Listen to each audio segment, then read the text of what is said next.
ఇక్కడ కూర్చున్న మీలో మీరు పుట్టినటువంటి ప్రదేశం కావచ్చు, మిమ్మల్ని కన్న వ్యక్తులు కావచ్చు, ఆ కులం కావచ్చు, ఆ మతం కావచ్చు, ఆ పరిస్థితులు కావచ్చు.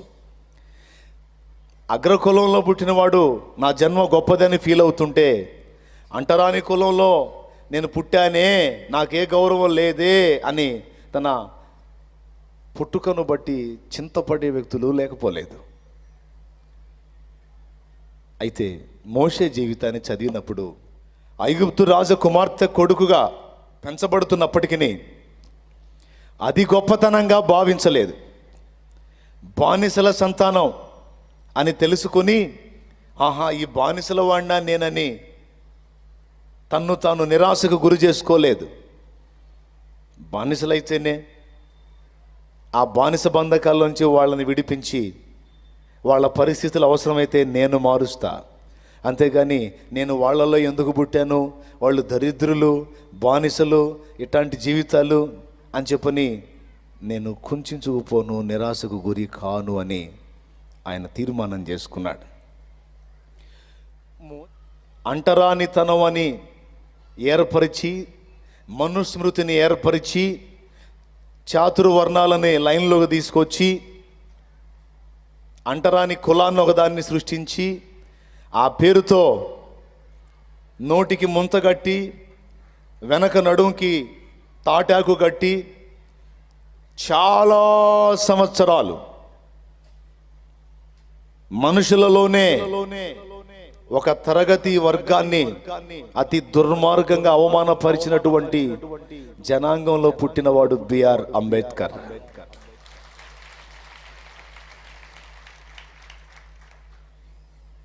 ఆయన స్టోరీని నేను చూశాను, కొంతవరకు ఆయన పుస్తకాలు కూడా చదివాను.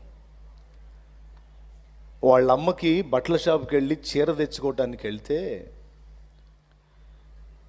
పైసలు తీసుకుని వాడు చీర ఇస్తాడు. ఎట్టిస్తాడో తెలుసా? ఒక పనివాడిని పిలిచి, అదిగో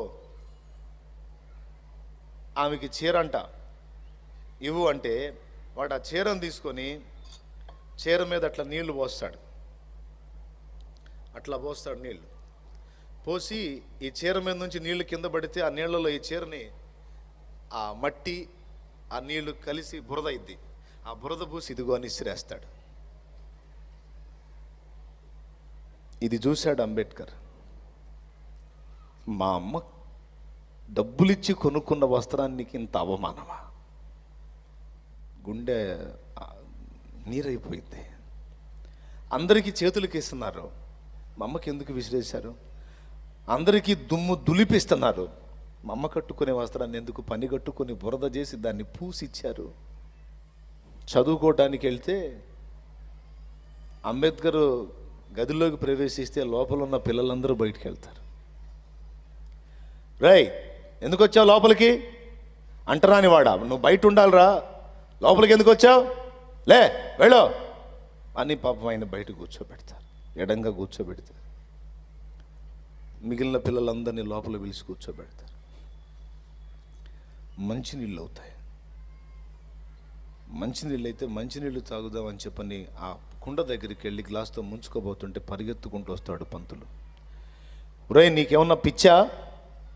అంటరాని వెధవా, నువ్వు వచ్చి మేము తాగే నీళ్ళు ఆ గ్లాస్ పట్టుకున్నావేంట్రా అని చెప్పని ఆయన అరిసి, ఇంకోసారి అలా చేసావంటే చంపేస్తా, నీకు దాహం అయితే నీళ్లు దప్పికవుతున్నాయి అని అడగాలి నన్ను, నేను పోస్తా అంటే మంచినీళ్ళు అవుతున్నాయి మాస్టర్ అంటాడు. దోశలు పట్టు, చిన్నోడు పాపం, దోశలు పట్టు అంటే ఆ దోశలతో ఎట్లా తాగాలో చేత కాదు. ఆ పాత్ర పొడుగు కాడ గంట ఉంటుంది, సాంబార్ పోసే గంట లాంటిది, ఆ కుండలో ముంచి ఆ గంటతో ఆ అబ్బాయి దోశలలో పోస్తే సగం కింద సగం చేతిలో, ఎట్ట తాగాలో తెలియదు. ఆ నీళ్లు దాగి అక్కడే నిలబడతాడు. ఏంటి నాకు ఈ పరిస్థితి? నేను వాళ్ళలో ఒకనే కదా, వాళ్ళల్లో నన్ను ఎందుకు కలవనేరు? మా అమ్మకి ఎందుకు ఇలా అవమానం జరిగింది, నాకెందుకు అవమానం? రైల్వే స్టేషన్లో దిగుతారు, గుర్రబండి అడుగుతారు ఇంటికి వెళ్ళటానికి. బండి ఎక్కుతారు ఇంత డబ్బని మాట్లాడుకొని. కొంచెం దూరం వెళ్ళిన తర్వాత వీళ్ళు అంటరాని కులానికి చెందిన వాళ్ళని తెలుసుకొని వాడు నిలువున బండి దించుతాడు. రై చెప్పొద్దంటారా బండి ఎక్కేటప్పుడు, అంటరాని వెధవల్లారా, నా బండిని అపవిత్రం చేశారు కదరా అని చెప్పని దించేస్తాడు. అడుగడుగున అవమానం. చివరికి కటింగ్ చేసే వ్యక్తి దగ్గరికి వెళ్తే అతను దున్నపోతు మీద ఉన్న వెంట్రుకలు తీస్తూ ఉంటాడు.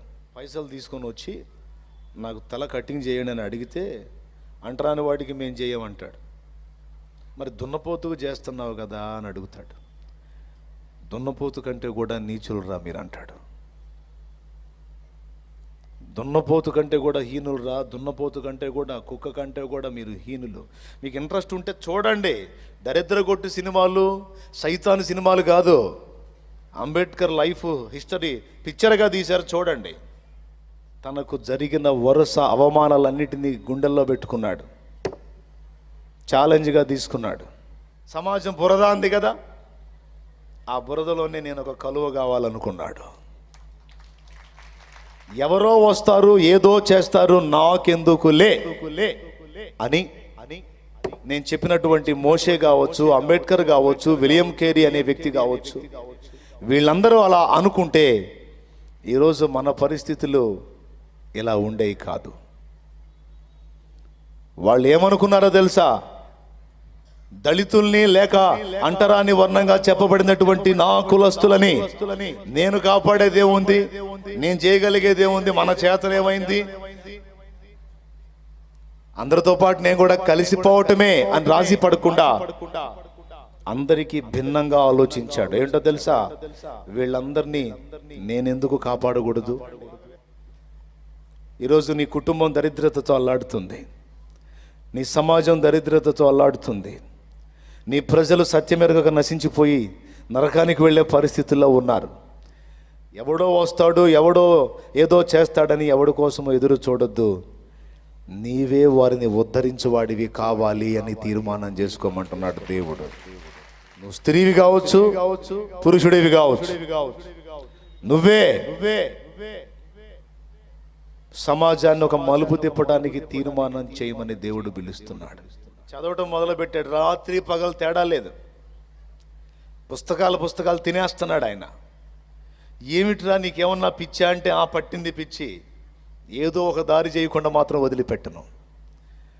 కొంతమందిలాగా ఆవేశాలతో తీర్మానాలు చేసి 3 రోజులు నిలబడి 4వ రోజు ఎత్తాడు పగలగొట్టి వెళ్ళిపోయే చంచల మనస్కుడు కాదు అంబేద్కర్. ఛాలెంజ్గా తీసుకున్నాడు. అవసరమైతే నా ప్రజల రక్షణ కోసం, నా ప్రజలను దాస్య విముక్తుల్ని గావించడం కోసం నా జీవితాన్ని ఫణంగా పెడతాను, నా లైఫ్ని త్యాగం చేస్తాను. ఈ యాగంలో నేను ఆహుతైపోయినా నా ప్రజలు క్షేమంగా ఉంటారు, వాళ్ళ కోసం నా జీవితాన్ని బలి పెడతాను అని తన జీవితాన్ని అలా ఆహుతి చేయడానికి ఇష్టపడ్డాడు. దేశాలు తిరిగాడు, చదివాడు, ఎక్కడికి పోతే అక్కడ చదవటమే.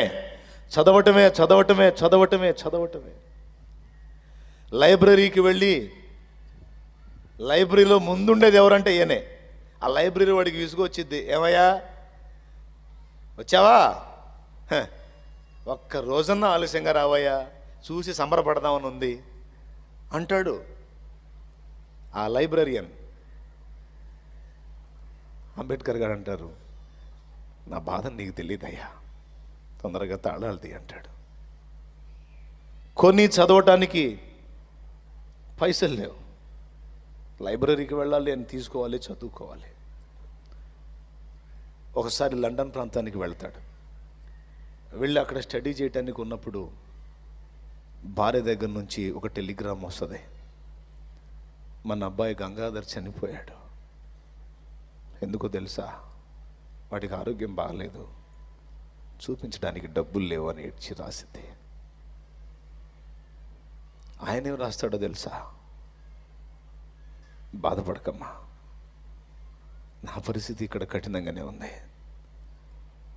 కొన్నిసార్లు నేను ఇక్కడ జీవించడానికి నేను ఎంతో ప్రాణప్రదంగా చదువుతున్న పుస్తకాలు కూడా అమ్మాల్సి వచ్చింది, పుస్తకాలు ఆ వచ్చిన దాంతో నేను నా రోజు గడుపుతున్నాను అని చెప్పని భార్యకు రాస్తాడు. మనం త్యాగం చేయాలి.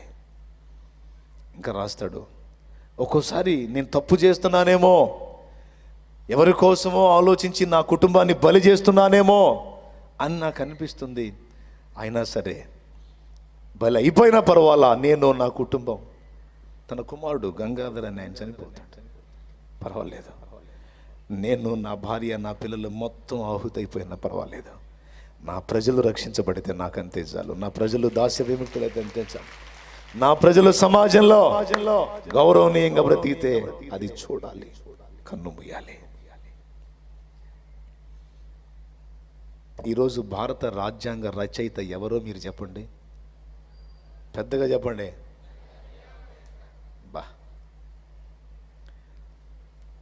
దళితులు, అంటరాని వాళ్ళని, రకరకాలుగా అవమానాలు పాలైనటువంటి ప్రజల్ని ఈరోజు సమాజంలో సామాన్య వ్యక్తులతో కలిసి మనుగడ సాగిస్తూ వాళ్ళకంటే ఉన్నత స్థానాల్లో కూర్చొని ఉద్యోగాలు చేసి సామాజిక వ్యవస్థలో ఒక స్థాయిలోనికి రాగలిగారు అంటే ఫస్ట్ దేవుని కృప అయితే, రెండవది అంబేద్కర్ యొక్క త్యాగ ఫలితం. ఈ మాటలు నేను మీకు ఎందుకు చెప్తున్నానంటే, ఎవరో వస్తారు ఏదో చేస్తారు నాకెందుకులే అని అందరూ ఆలోచించినట్టు ఒక క్రైస్తవుడు ఆలోచించకూడదు. నిజంగా నువ్వు క్రైస్తవుడు అయితే నీ మాట అలా ఉండదు. అందరికీ భిన్నంగా నువ్వు ఆలోచిస్తావు. ఎవరెలా పోతే నాకెందుకు అనే డైలాగే నీకు రాదు. అవసరమైతే నేను కరిగిపోయిన ఎదుటివాడికి వెలుగివ్వాలనే ఆలోచనలో నువ్వు ఉంటావు.